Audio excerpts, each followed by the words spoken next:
ลาวเวียดนามสัมมนาวิทยาศาสตร์สากลหัวข้อส่งเสริมท่าแฮ้งการท่องเที่ยวอยู่นครหลวงเวียงจันทน์และนครโฮจิมินห์ในวันที่ 14 มีนาคม 2025 ที่โรงเรียนการเมืองและการปกครองนครหลวงเวียงจันทน์ได้มีกองประชุมสัมมนาวิทยาศาสตร์หัวข้อส่งเสริมท่าแฮ้งการท่องเที่ยวอยู่นครหลวงเวียงจันทน์และนครโฮจิมินห์ให้เกียรติเป็นประธานร่วมของท่านพวนสวัสดิ์อ่อนรัตน์บุญมีรักษาการหัวหน้าโรงเรียนการเมืองและการปกครองนครหลวงเวียงจันทน์สปป.ลาวและท่านรองศาสตราจารย์ปริญญาเอกเหงียนบันอี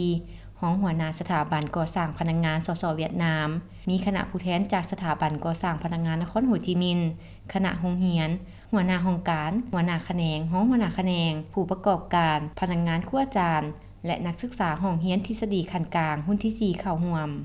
ในกล่องประชุมผู้เข้าร่วมได้รับฟังการนำเสนอเกี่ยวกับบทเรียนหันเป็นหลากหลายหลายรูปหลายสี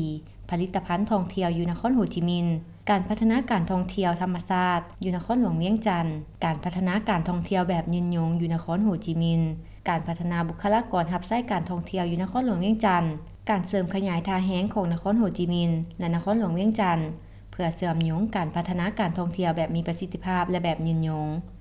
การคุ้มครองสถานที่ท่องเที่ยวอยู่นครหลวงเวียงจันทน์และประกอบความคิดความเห็นร่วมกัน